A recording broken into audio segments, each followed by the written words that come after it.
Hello ladies and gentlemen, welcome to this first ever trailer reaction on Maiorianus.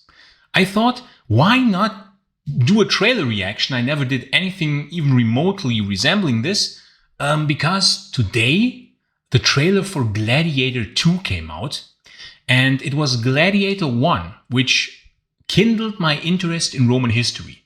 24 years ago, I'm not kidding, I watched the movie Gladiator 1, and this actually kindled my interest in Roman history. And so afterwards, I started reading lots of books about Roman history.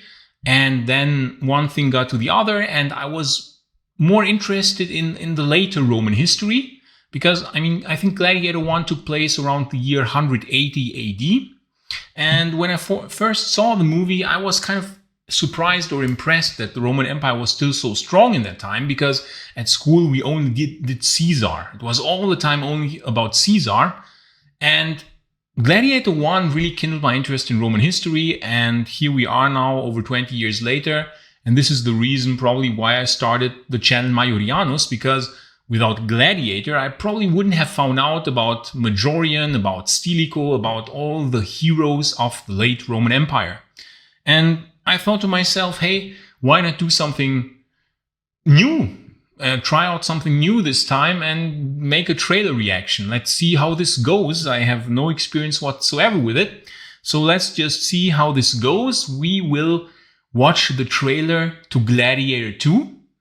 Already today on Discord, there was like, I was warned that there is like maybe some controversy involved in that trailer. So we will go through the trailer and we will also analyze it from a historical perspective, because like we are a channel of Roman history here. So let's try to see like what the history behind it could be. Is it accurate or is it completely made up stuff? It's a Hollywood movie. Obviously it will be, a lot of stuff will be made up. And the first one was also not really accurate, I would say. It was basically a fictional story about Maximus the Gladiator. But still, it had some historical elements which were in some cases true and in some cases, of course, completely made up. So let's see how this Gladiator 2 trailer will be, because it's now the first time I'm watching it, because really I wanted to make this reaction now, and so that we can have a look at this together. Okay. Where do I have to click here? Where do I have to click? Okay, here. Now, let's start, okay? Let's start. I remember that day. I never forgot it. That a slave could take revenge against an emperor. Where were you born? I don't know. I never knew a mother nor a father. You will be my instrument. Who are you?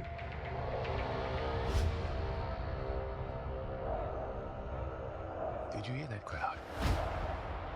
The greatest temple Rome ever built.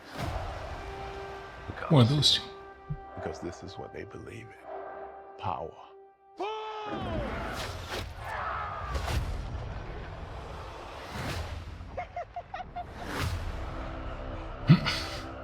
General Acacius. Who is this guy? There are victories yet still to come. Rome has so many subjects, she must feed them. They can eat war.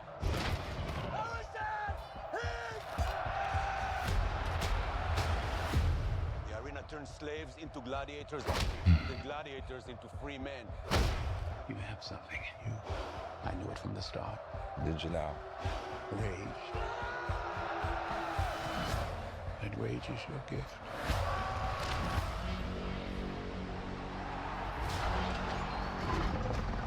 This is about survival! Survive! Hold together, and when the charges break for the wall.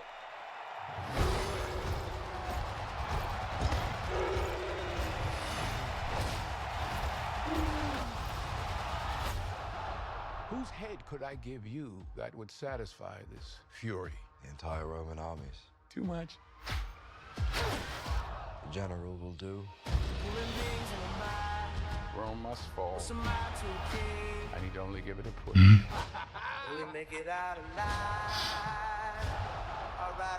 Okay, what's happening with the music? What's happening with the music? The trailer was pretty good until now, but the music is... I mean, I've heard about that there's some strange music in the trailer, but okay, I just I just had to pause this here because, like, oh god, why did they... What? Okay, let's just continue watching, and then in the end, we will go through everything and we will analyze every scene, okay?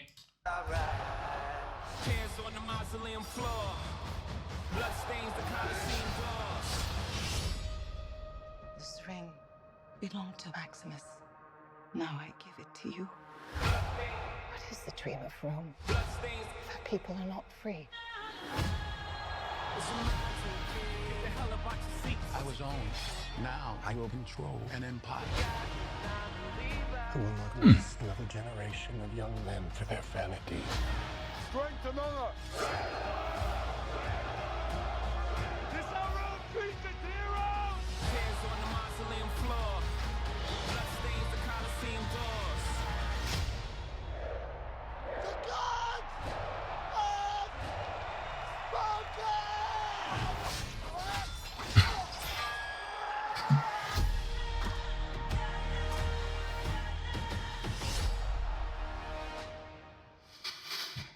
Okay.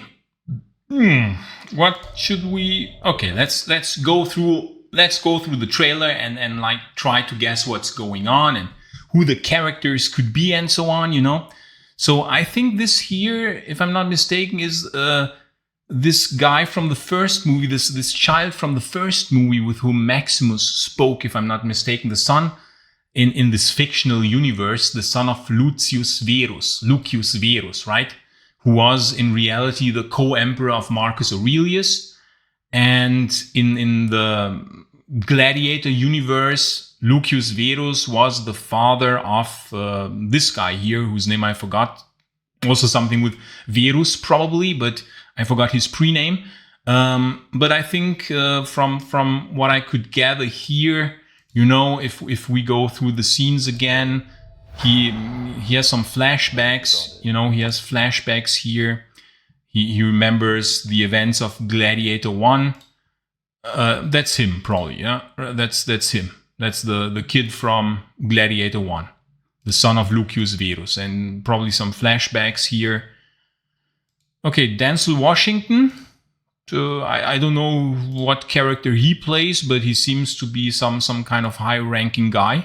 Okay, so he seems to be some high-ranking individual, but I don't know what kind of character he's playing. I like that one here. That shot is really beautiful, even though probably historically not accurate. I don't think that the area around the Colosseum looked like this. However, I think they combined some certain elements which they probably saw in like archaeological reconstructions of the Forum Romanum area. And they had these pillars in the Forum, the tetrarchic columns. And I think they thought this looks cool. We have to put it somehow in. And the shot is really beautiful.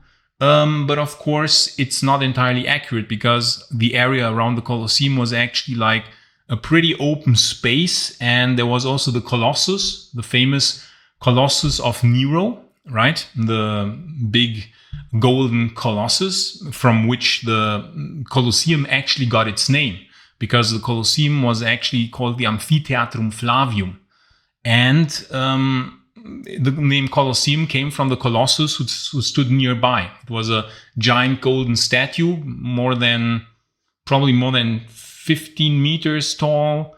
So, okay, like 45, 50 feet tall. So a pretty impressive statue, but the space around the Colosseum was pretty open. And this here looks kind of crowded, and the triumphal arch here, this triumphal arch also is misplaced. The Arch of Constantine is not far from the Colosseum, but I think this was more to the side and not directly in front of the Colosseum. It was more to the side of the Colosseum. So, but still a very beautiful shot, and I think it captures the atmosphere of Rome very nicely. These figures here I would say, a bit strange. Angels, Christian symbolism, from what I can tell. I mean, this movie plays probably in the early 200s, because like, if this guy here is the kid from Gladiator 1, like what, 20 years of time passed probably until this movie here takes place. So I think this must be probably like in the early 200s. And so, yeah, these angel figures here are a bit kind of out of place, I would say. They normally would have been statues of the emperors, like golden statues of emperors from that era or from previous times. So, yeah, but all in all, a very beautiful scene. I still don't know who this guy is. I mean, from what I try to think now, it could be Septimius Severus, because Septimius Severus is the only guy that comes to my mind that basically reigned in those times, like about 20 years or 25 years after the events of the first movie. This is so this is after the reign of Commodus, the bad guy from Gladiator 1 who Maximus killed, after the reign of Commodus. And then, like, there was a chaotic time, a time of civil wars, and there were some people who tried to take power in the Roman Empire. Some of them reigned for a very short time, such as Pertinax, Helvius Pertinax, the poor guy who was emperor for only 90 days until the Praetorian Guard murdered him. He was actually a pretty good emperor, but the problem is he tried to push too many reforms too quickly, and that cost him his life. And the only guy that comes to my mind that this year could be Septimius Severus, because around that time, that must have been Septimius's rule. I mean, that's the only guy that comes to my mind here. Everything else wouldn't make sense. But of course, this is a movie, so, it's a fictional universe, so maybe he's someone else. But that's what I would think right now. Okay, those two here then, first I was like a bit dumbfounded, who could they be? But of course, now that I think of it, it's the rule of Septimius Severus. So those two guys are probably, the twins, Caracalla and Geta, the children of Septimius Severus. But of course, they are like, of course, Hollywoodified. Yeah, right? So they must be kind of crazy, right? They must be kind of like portrayed over the top in an over the top way. So they have like makeup and are portrayed like pretty crazy dudes, right? And so, yeah, but that's probably like Caracalla and Geta. Flooding of the Colosseum. Now that is super interesting. The Colosseum was actually once really flooded. Cassius Dio wrote that, I think in 86 AD, in the reign of Domitian, if I'm not mistaken, the Colosseum was actually really flooded. But from what we know, it happened extremely rarely. And from the historical records, like what has been preserved to us, are the writings of Cassius Dio, where he wrote that it was flooded once. So from all that we know, it was a very rare occurrence. And we have only one such instance, where we know that the Colosseum was actually flooded. But it did happen. It's not entirely made up. So, the Romans were capable of flooding the Amphitheatrum Flavium, which is a crazy feat of engineering, a crazy technological marvel for that time. Absolutely insane. And then they, of course, reenacted sea battles. Okay, here again, yeah, here we have this character, and it doesn't make sense to be someone else than Septimius Severus, for me at least. If these two are Caracalla and Geta, which looks super weird for how they probably really were, but if those two are Caracalla and Geta, then this is probably Septimius Severus. But okay, then again, who knows in that movie? It's like completely made up stuff. Okay, the sea battle. Okay, yeah, they are fighting a sea battle. Yeah, they are crazy, of course. Yeah, they are laughing. And they are completely they are portrayed to be completely crazy, right? They are portrayed to be like complete psychopaths. Because Roman emperors are crazy psychos. And see, the thing is, Rome really had a few crazy emperors and bad emperors, but Hollywood, of course, picks up every trope of Roman history, every trope. Like if some history writers exaggerated certain character feats of emperors, which they very often did for reasons of propaganda, of course, Hollywood, you can be very sure that they will pick it up. So, like, for example, the Emperor Gallienus, which was a very capable and very good emperor, actually, one of the very good ones, was portrayed to be a weakling and a very effeminate party maker and idiot from many of his contemporaries. This is why, for example, Edward Gibbon, in his history, Decline of the Roman Empire, or like, what's the entire name? History of the Decline and Fall of the Roman Empire. In that many-volume book, he actually depicts Gallienus as an idiot. Because, why? The sources he used depicted him as a weak emperor. But now, after careful consideration of the sources, we know that this is made up. Like, that's a lot of propaganda. Because what we know from history is only what has been left to us in writing, right? We don't have any types of like surviving other media formats from that time. So we must interpret what certain scholars have written about emperors. And of course, they tended to exaggerate certain character feats. And especially when some emperors were hostile to the Senate. And many times the history writers were senators themselves. Then, of course, many times they would portray the emperors as bloodthirsty and complete psychopaths. So that is the reason why many times emperors are portrayed like complete psychos, when in reality, oftentimes this is really only propaganda. Of course, sometimes they were really psychopaths and really bad, but of course, that's the art to find out who was really a bad emperor and who was a real psychopath. But in the case of Caracalla and Geta, it's kind of difficult because Caracalla certainly was not a very good emperor, but he also was not like, probably not the complete psychopath which his contemporaries made him out to be. So it's, of course, a Hollywood trope again, right? They love picking up these tropes because it makes the movie more like interesting. Like if you have villains and psychopaths, right? You need good and evil and the fight of good versus evil. So everything needs to be simplified so that even like a brain dead person can understand, like, oh, okay, these are probably the evil guys, right? So let's continue.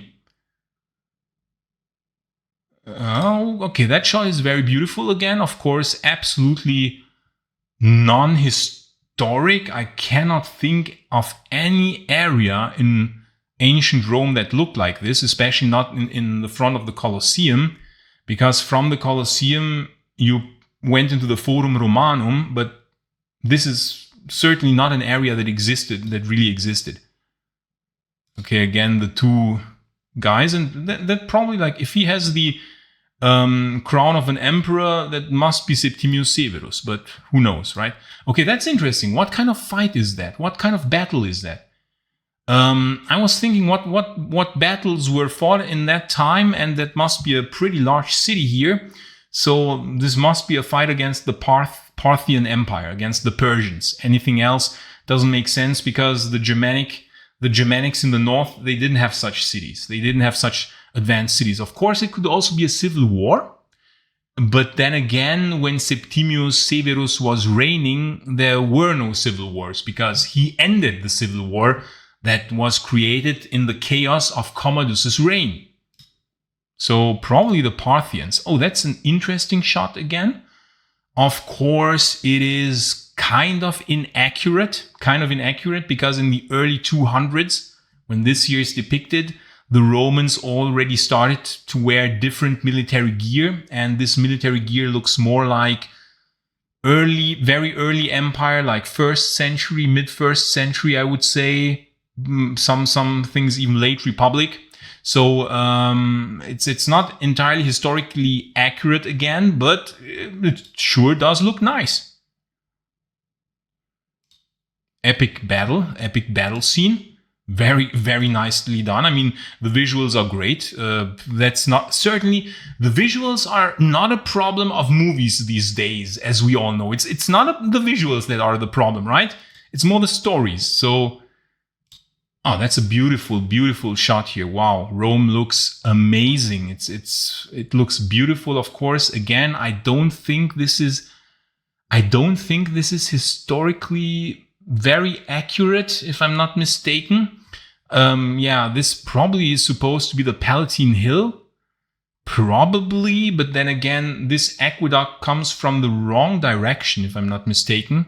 So it has some elements of how Rome really looked like, but then again, they changed many things. So it's like a bit of an alternate Hollywoodified version of Rome. Okay.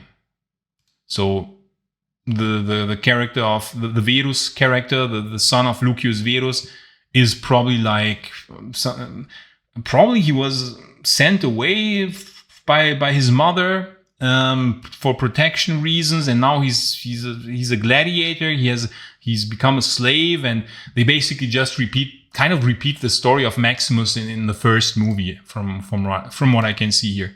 Yeah, again in Africa, it's like.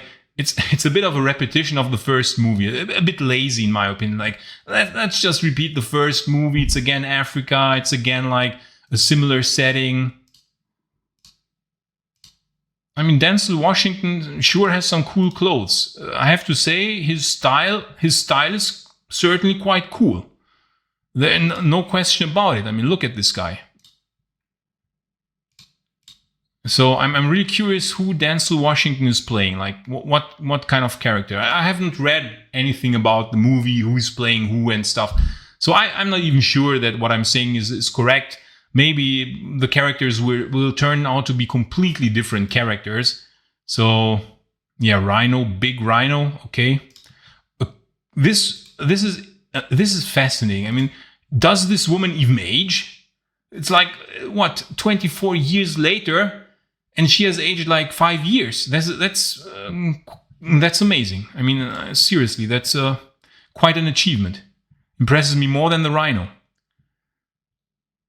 Okay, of course, classic. That's again classic gladiator arena fighting, right? It has to be. The movie is called Gladiator after all, so there will be certainly some bloodthirsty and exaggerated fights in the Colosseum. That's clear.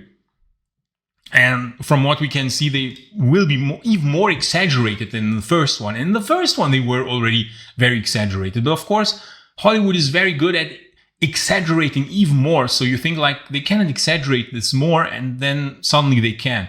But that's also interesting. So there seems to be some projectile fired between Caracalla and Geta. Okay. Septimius doesn't look happy, or whoever he is supposed to be. Another shot of Rome that never existed that way. That it looks very nice. It looks very beautiful, but that's not how Rome actually looked. So we on Maiorianus, we have seen lots of models and 3D recreations of Rome, and you probably will remember that this is not how Rome looked. Oh, look, here's a foot. That's interesting. Here's a foot. Is that the foot of the Colossus? But then where's the Colossus?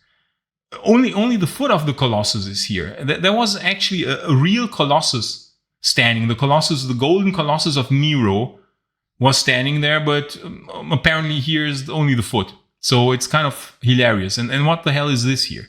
What kind of strange small temple thing is this here supposed to be? So it's wildly inaccurate, but it sure somehow looks cool in a way. Okay, that maybe is in the Forum Romanum. Okay, again, these like columns where actually golden statues of emperors are supposed to be on top and not like angels. Angels would be like maybe more like a few hundred years later when Christianity had established itself in the Roman Empire. Maybe then angel symbolism was certainly more widespread. Okay, this is the Senate, of course, the Senate House, which is, of course, again, very inaccurate. as to how it really looked. I don't know who the senator was. Okay, there's the good old Praetorians, the good old purple Praetorians. Man, the style of the Praetorians is really cool, but they didn't, of course, look like this. The purple black Praetorian style, it's a cool style, but of course, yeah, the real Praetorians didn't actually look like this. It's clear. Okay, this is interesting. Now the Emperor is fighting in the arena. Okay, that's like, that's certainly, as far as I know, correct me please if I'm wrong. Please correct me if I'm wrong, but as far as I know, Septimius Severus did not fight in the arena, okay? So, at least in Gladiator 1, they got one thing kind of right, because Commodus was actually fighting in the arena. Commodus was actually really a bizarre guy. And some of the things they showed in Gladiator 1 might actually have been not completely exaggerated, because he really was a bad emperor, okay? Commodus really was a bad emperor. And, yeah, but here I don't remember reading that Septimius, or whoever this guy is supposed to be, was fighting in the arena. Like, emperors fighting in the arena did not happen at all. Like, that was not a common thing, okay? Commodus was the only guy, and he was absolutely, this was an outrage. This was an outrage for the time. Imagine the outrage. The emperor is going into the arena and fighting. That's crazy, okay? So I'm not sure, but okay, he seems to be fighting some soldiers, some legionaries, and of course he's very heroic. Okay, it's a main actor, so apparently he's winning against them, which is kind of hilarious, because he's supposed to be, you know, not fighting actively all day long when you're an emperor, but hey, whatever. Okay, Lucilla again, and this is I'm fascinated. I don't know how did they animate her, like her face? Is it like a bit of a deep fake with her younger self, or is she really like that? If she's really like that, that's amazing. She didn't age much in the last 24 years. That is impressive. I would like to know her longevity regimen. Does she take longevity pills? Is she like, what is her workout routine? What kind of longevity supplements is she taking? Is she fasting? What is she doing? I want to know what she's doing, because I want to age that slowly as well. In 24 years, 24 years later, having aged only a few years, that's really impressive. Seriously. Okay, that's probably then her son, isn't it? And she gives him the ring of Maximus himself. And the armor of Maximus. There will be many flashbacks in this movie, many sequences of what had transpired in Gladiator 1 for the member berries, because that's what Hollywood movies often like to do these days. Like, they fill you up, like they draw you in with nostalgia. Okay, they draw you in with nostalgia. Like, oh, remember that scene from that movie back then? Remember that scene? And I just hope that they don't do it because they want to fill up the empty void of plot holes, and they just show you the good old member berries. But I actually hope that the movie will have a kind of a decent storyline, even though, of course, we all know it will be completely fictional with just some very loose historical elements, very mildly based in reality. We all know that. But I still hope that the storyline will be kind of okay. Okay, so he probably wants to become emperor. From what I see, this is some sort of rebellion. Is he like, does he want to grab power? Does he want to become Roman emperor, the Denzel Washington character? Oh man, these are so inaccurate. Caracalla and Geta probably looked nothing like this. And why do they have so much makeup, and why do they have like so much jewelry and stuff? Like, Caracal and Geta probably, very likely did not look like that, okay? If you actually look at the busts of Caracalla, he looks quite strong, stern, and manly, okay? He had a beard, he looked he looked strong, stern, and manly, okay? And I don't know, this certainly doesn't, convey that picture to me. Okay, that guy here, like we see his face. If that is Caracalla, I mean, sorry, but did they look at the bust of Caracalla? Did they look at a bust of Caracalla, how he looked? Man, this guy looked like a beast, okay? This guy looked like a beast. He looked like, I wouldn't want to pick a fight with Caracalla in real life, okay? If I would travel back in time, I wouldn't want to pick a fight with Caracalla. But with this guy, I mean, look at him. This is absolutely inaccurate. I mean, wow.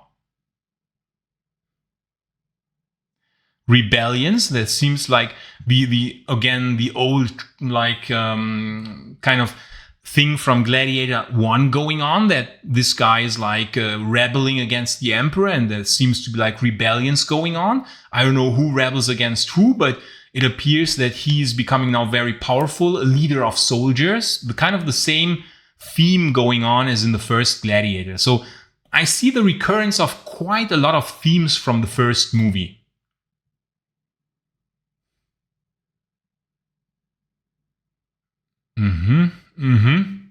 And now, and this is interesting, now what? Septimius Severus is fighting against the son of Lucilla? What? Why? I don't know. I absolutely don't know. It doesn't make any sense to me. Lucilla is not happy that her son is fighting. She absolutely does not look happy that her son is fighting against the emperor or whoever. And he's, of course, a complete psychopath. Of course. Hollywood loves this kind of stuff. Like, let's, completely exaggerate character traits. I mean, yeah.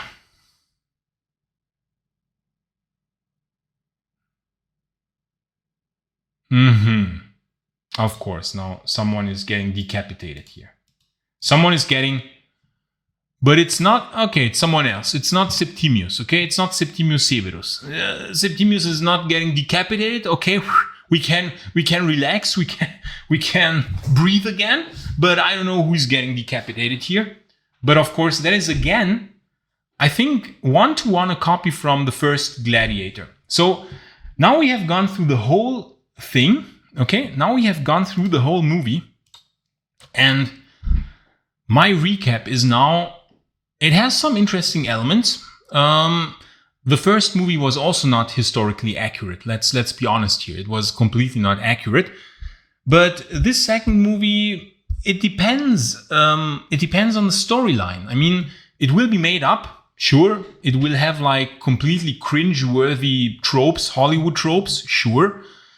But maybe the storyline won't be completely bad. Of course, the choice of music in the trailer was not, let's be real here, was not very smart. Maybe they want to appeal. I don't know what they're thinking actually. They want to appeal to a younger audience. Like, let's put in some cool rap songs or stuff, Let's make it appealing to like 13-year-olds, 14-year-olds. We want to draw them into the cinema. We want to make more money. Maybe they think something like that. I don't know what's going on in the heads of like corporate people in some rooms there in the studios when they do their brainstorming, God, I don't even want to know what's going on in their heads, to be honest. But from what I can see, it has some interesting elements. It will be, of course, historically wildly inaccurate. Caracalla and Geta are a joke, but of course you have to have evil psychopaths, right? Like Joaquin Phoenix played Emperor Commodus in the first one very brilliantly, like he was a complete psycho. And basically you need to have an evil, or in that case 2 evil emperors. And so the idea is kind of interesting, It's kind of interesting, even though of course it's like It's absolutely not based on real historical characters in that sense. But yeah, I mean, the movie could be good, but then again, Ridley Scott, I don't know, man. Ridley, he has kind of lost his mojo. He's old. I mean, I'm nothing against Ridley. He's great. Like, so he made some of the best movies of all time. He made Blade Runner, probably my favorite movie of all time. He made Alien 1, okay? Crazy. Those two movies alone, all-time science fiction classics forever. Like, some of the best movies of all time. But in the last years, of course, Gladiator 1. But in the last years, like, what were good movies by Ridley in the last, after Gladiator? Maybe The Martian. I think The Martian was by him. That one wasn't so bad. It was pretty good. But apart from that, like Napoleon and Robin Hood and all that stuff, and this Bible movie, what was that? Exodus or something? My God, I mean, he made, like, there were many misses. So many misses. It's like people say it's like hit and miss with Ridley Scott these days. So who knows? Maybe it won't be so bad, because the trailer, we cannot deduce much from the trailer. It was like, I think it's getting downvoted a lot because of that rap song or stuff like that, and because it's historically inaccurate. But then again, guys, the first Gladiator was a joke also. Like, the first Gladiator movie, it was historically wildly inaccurate, but from what I can remember, at least they played it had very good music. The first Gladiator, the soundtrack by Hans Zimmer, it was a very good soundtrack. The soundtrack by Hans Zimmer of the first Gladiator movie was freaking amazing, okay? It was an amazing soundtrack. Hans Zimmer is a musical genius, in my opinion. Like, if you listen to some of his other works from other movies, I think, like, he made the soundtrack in the latest movie was Dune, like the two Dune movies. Crazy good musical work. Like, this guy is a musical genius. So I'm a bit disappointed, of course, by the choice of music here in Gladiator 2. I'm disappointed. But I wouldn't go as far as to say that this movie will be therefore crap. I think it might be an entertaining movie, okay? It might be an entertaining movie, and I might even watch it, probably for nostalgia reasons, because they pull heavy on the member berries, as we saw, like many flashbacks, and Maximus, and the Ring of Maximus, and the armor of Maximus, and do you remember Maximus? Of course I remember Maximus, you know? But I mean, it's a bit of nostalgia, because Gladiator brought me into the world of Roman history. Gladiator 1 brought me into the world of Roman history. And so therefore, I think I will watch it. I will give it a fair chance, even though, of course, Hollywood these days, you know how it is with Hollywood these days. Let's be real here, okay? Anyways, at least they are doing something with Roman history again. I mean, that might bring attention back to Roman history. That might bring people's imaginations back to Roman history. And who knows, 24 years ago, I started reading about Roman history because of Gladiator 1. Maybe this generation, like maybe this time, it will inspire other people to read about how it really was in the early 200s. Like, how was it really with Caracalla and Geta, you know? What went really down? And then they start reading about it. And then they think like, wow, this is fascinating. I want to find out more. And then they start reading more books, and they read more. And then suddenly, like, they dive into the rabbit hole of Roman history. And next thing you know, they might become archaeologists. They might, start YouTube channels of their own talking about Roman history, spreading the knowledge of this fascinating era of human history. So, yeah, I mean, I will watch it. Maybe I will try to do a movie review. Who knows? I will try out from time to time new videos for this channel, because I think, like, why not sometimes try some different formats so that it's not always the same thing, and then you also know how I talk in real life, because in the videos, of course, I try to talk in a very calm voice, in a very calm manner. And this is probably not how I talk in real life, right? So in real life, I talk much faster and try to convey more information. And of course, I would like you, if you want to find out how I am in real life. So I will try maybe to do more videos from time to time. Non-standard videos like we haven't tried before. I might also like, you know, try to play a Rome game. I think a Rome, some interesting Rome building game will come out. Anno 117, set in the time of Trajan, like when the empire reached its greatest extent in 117 AD. That might be interesting to play, and I might stream a little bit or something. So, you know, we can try a bit of new things on this channel to maybe, you know, bring some attention to Roman history, and especially, of course, to late Roman history, because that is the most neglected part of Roman history. You know, the 4th and 5th century especially, but also in some regards, the 3rd century is already like starting to feel some severe neglect. Although, of course, there you had like still they were still kind of like Roman looking. The people, the legionaries, they were still like, it was still more like what people would imagine as Roman. Whereas in the 4th and 5th century, the problem is like the late Romans, they dressed differently. The legionaries, they wore different armor. So it's not as what people would imagine to be Roman looking. But still, that period of history is amazing, and that's why I created Maiorianus, so that hopefully more people can learn about the fascinating era of late Roman history. Okay, friends, so that video has gotten surprisingly long. Wow, okay, 41 minutes, damn. Okay, I will stop now. Thanks for watching. I hope we had some fun here together watching this Gladiator 2 trailer, this historically very accurate Gladiator 2 trailer. I wish you a nice day wherever you are. Have fun, and yeah, see you in the next Maiorianus video. Bye!